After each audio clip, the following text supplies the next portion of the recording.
Factoring quadratics when a is greater than 1. After watching this video, I will be able to factor a quadratic expression that has a leading coefficient with no GCF.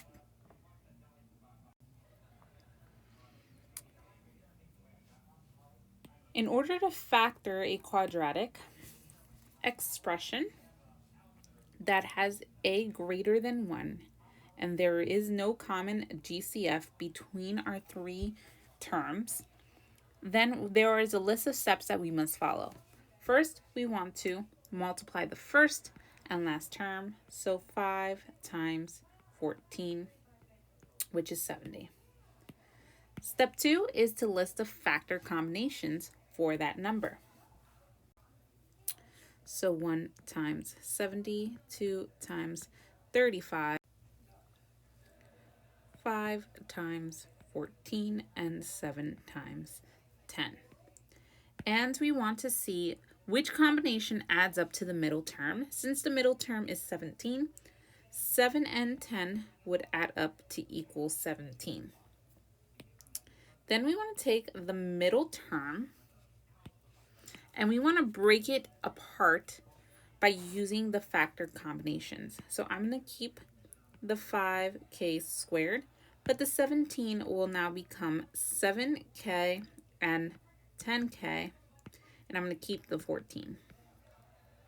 Then I want to factor by grouping. So I'm going to take the first two terms and I'm going to find the GCF. In this case, it is just k, and see what is left over.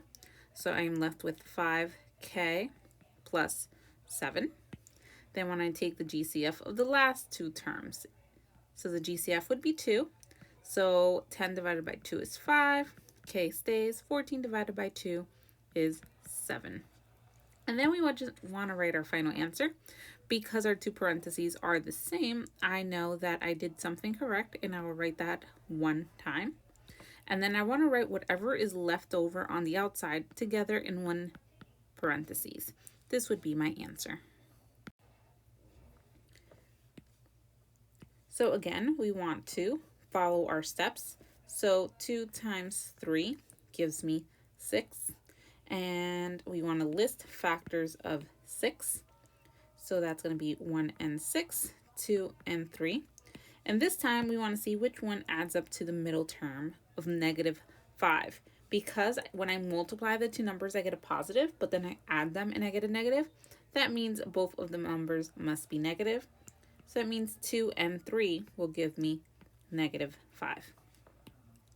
So then I want to take and split up the middle term. So I'm going to keep the 2x squared. The middle term will now become -2x, -3x, and 3. And then I want to factor by grouping. So the GCF in this case would be 2x. I will be left with just an x minus 1. And then the GCF of the last two terms, because the leading coefficient would be a -3, I'm going to factor out a -3. So I'm left with x minus 1. And now same parentheses, so I write that one time.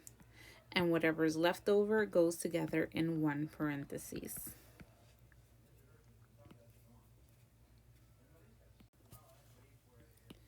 So again, I want to do factors of, I want to multiply 7 times 15.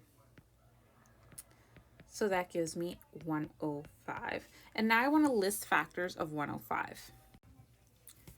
As I'm listing my factors of 105, I want to keep in mind the numbers that I want to add up to, because sometimes you might find those numbers before you list all the factors, so you can save yourself some time. So in this case, 5 plus 21 would give me 26. So I'm going to stop listing my factors. I'm going to split up my middle term, so I keep a 7b squared. But now the 26 is going to become a 5b and a 21b.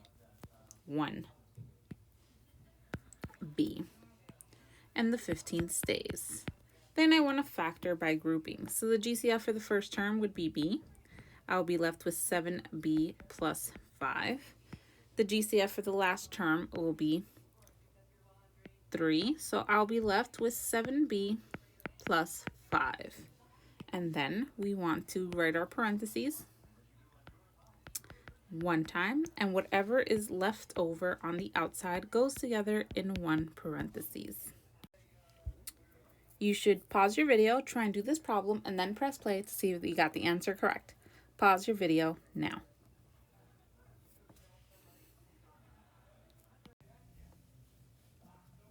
So remember, step 1, you're multiplying the first and last term.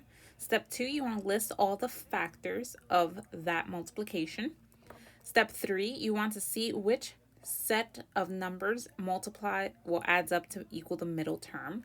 Step 4, you want to split up the middle term into the two factors. Step 5, you want to factor by grouping.